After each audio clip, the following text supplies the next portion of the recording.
ಸಿದ್ದರಾಮಯ್ಯ ಒಂದು ಹೇಳಿಕೆಯನ್ನು ಕೊಟ್ಟಿದ್ದಾರೆ. ಡಿ ಕೆ ಶಿವಕುಮಾರ್ ಅವರು ಹೋಗಿ ಹೈಕಮಾಂಡ್ ನಾಯಕರನ್ನ ಕೇಳಿದ್ದಾರೆ ಮುಖ್ಯಮಂತ್ರಿ ಮಾಡಿ ಅಂತ. ಆದರೆ ಆ ಥರದ್ದು ಯಾವುದೇ ರೀತಿಯ ಚರ್ಚೆ ಇಲ್ಲ ಅನ್ನುವಂಥ ನಿರಾಕರಿಸಿದ್ದಾರೆ ಅನ್ನುವಂಥ ಹೇಳಿಕೆ. ಈ ಹೇಳಿಕೆ ರಾಜಕೀಯ ಸಂಚಲನ ಸೃಷ್ಟಿ ಮಾಡಿದೆ. ನೀವು MLC ಆಗಿ ನಾನು ಕೂಡ ನಿನ್ನೆ ಸಿದ್ದರಾಮಯ್ಯ ಅವರು ನೀಡಿದಂಥ ಹೇಳಿಕೆಯನ್ನು ನೋಡಿದ್ದೀನಿ ಮಾಧ್ಯಮದಲ್ಲಿ. ಈಗ ಆ ಒಂದು ಹೇಳಿಕೆ ಅವಶ್ಯಕತೆ ಇರಲಿಲ್ಲ ಅಂತ ನನಗನ್ಸುತ್ತೆ. ಯಾಕಂತಂದ್ರೆ ಈಗಾಗಲೇ ಇಬ್ಬರು ನಾಯಕರು ಮಾನ್ಯ ಮುಖ್ಯಮಂತ್ರಿಗಳಾದಂಥ ಸಿದ್ದರಾಮಯ್ಯ ಸಾಹೇಬರು ಕೂಡ ನಾವು ಹೈಕಮಾಂಡ್ ನಿರ್ಧಾರಕ್ಕೆ ಬದ್ಧರಾಗಿರ್ತೀವಿ ಅಂತ ಅವರು ಹೇಳಿದ್ದಾರೆ.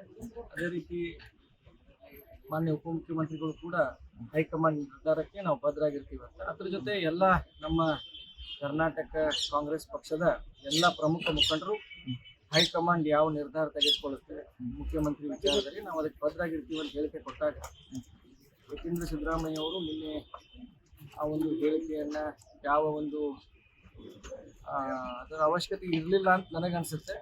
ಇನ್ನು ಹೈಕಮಾಂಡ್ ಏನು ಡಿಸಿಷನ್ ತೊಗೊಳುತ್ತೆ ಇಬ್ಬರು ಬದ್ಧರಾಗಿರ್ತೀವಿ ಅಂತಂದಾಗ ನಾವೆಲ್ಲರೂ ಆ ಒಂದು ಸಂದೇಶಕ್ಕಾಗಿ ಕಾಯಬೇಕಾಗ್ತದೆ. ಇವನ್ ಸಿದ್ದರಾಮಯ್ಯ ಅವರು ಕೂಡ ಹೈಕಮಾಂಡ್ ಏನು ಹೇಳುತ್ತೆ ಹಾಗೆ ಅನ್ನುವಂಥ ಹೇಳಿಕೆಯನ್ನ ಕೊಡ್ತಾರೆ. ಮತ್ತೆ ಡಿ ಕೆ ಶಿವಕುಮಾರ್ ಅವರು ಕೂಡ ಅದನ್ನೇ ಹೇಳಿದ್ರು. ಒಂದು ದಿವಸನೂ ಕೂಡ ನಾನು ಮುಖ್ಯಮಂತ್ರಿ ಆಗಬೇಕು ಅನ್ನುವಂಥದ್ದು ಯಾವತ್ತೂ ಬಹಿರಂಗವಾಗಿ ಅವರು ಹೇಳಿಲ್ಲ.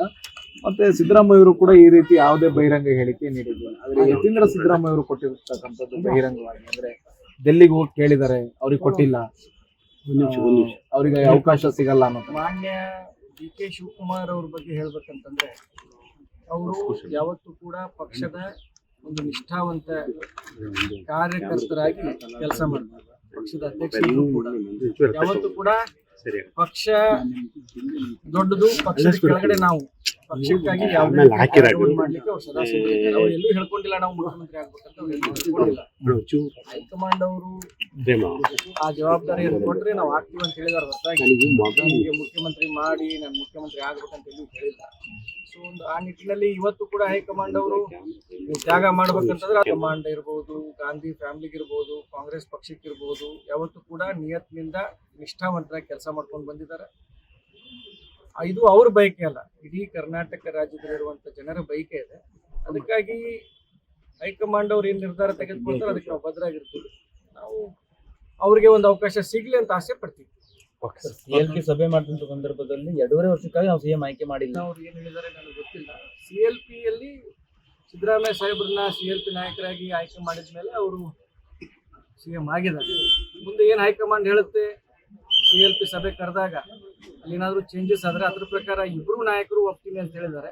ಸೊ ನಾವೆಲ್ಲ ಆಶಾ ಮನೋಭಾವನೆಯಿಂದ ಇದ್ದೀವಿ, ಒಳ್ಳೇದಾಗುತ್ತೆ ಅಂತ ಅನ್ಸುತ್ತೆ. ಸರ್, ಇವತ್ತು ಸಭಾಪತಿ ಇಲ್ಲ ಆ ರೀತಿ ಏನು ಇನ್ನೂ ನಮ್ಮಲ್ಲಿ ಏನು ಚರ್ಚೆ ಬಂದಿಲ್ಲ. ಯಾಕಂದ್ರೆ ಆ ರೀತಿ ಇದ್ರೆ ನಮ್ಮ ಚೀಫ್ ವಿಪ್ ಆದಂಥ ಸಲೀಂ ಅಹಮದ್ ಅವರು ನಮಗೆಲ್ಲ ಮಾಹಿತಿ ಕೊಡ್ಬೇಕಾಗತ್ತೆ. ನಮ್ಗೆ ಇನ್ನೂ ಏನು ಫೋನು ಬಂದಿಲ್ಲ, ಅವ್ರ ಆಫೀಸ್ನಿಂದನೂ ಏನು ಮಾಹಿತಿ ಬಂದಿಲ್ಲ. ಮತ್ತು ನಮ್ಮ ಪಕ್ಷದ ಅಧ್ಯಕ್ಷರಾದಂಥ ಡಿ ಕೆ ಶಿವಕುಮಾರ್ ಅವರು ಅದ್ರ ಬಗ್ಗೆ ನಮಗೆ ಮಾಹಿತಿ ಕೊಡ್ಬೇಕಾಗತ್ತೆ. ಸಭಾಪತಿ ಅವ್ರ ಬಗ್ಗೆ ಏನಾದರೂ ಚೇಂಜಸ್ ಇದ್ರೆ ಅವ್ರು ಮಾಹಿತಿ ಕೊಡ್ಬೇಕು. ಅಲ್ಲಿಂದನೂ ಬಂದಿಲ್ಲ ವಿಷಯ. ಹೊರಟ್ಟಿ ಸಾಹೇಬ್ರ ಬಗ್ಗೆ ನಾವು ಅವಿಶ್ವಾಸ ನಿರ್ಣಯ ತೆಗೆದುಕೊಳ್ಬೇಕಂತಂದ್ರೆ ಅವರು ಬಹಳ ಸೀನಿಯರ್, ಅವರು 35-36 ವರ್ಷ ಸೇವೆ ಮಾಡಿದ್ದಾರೆ.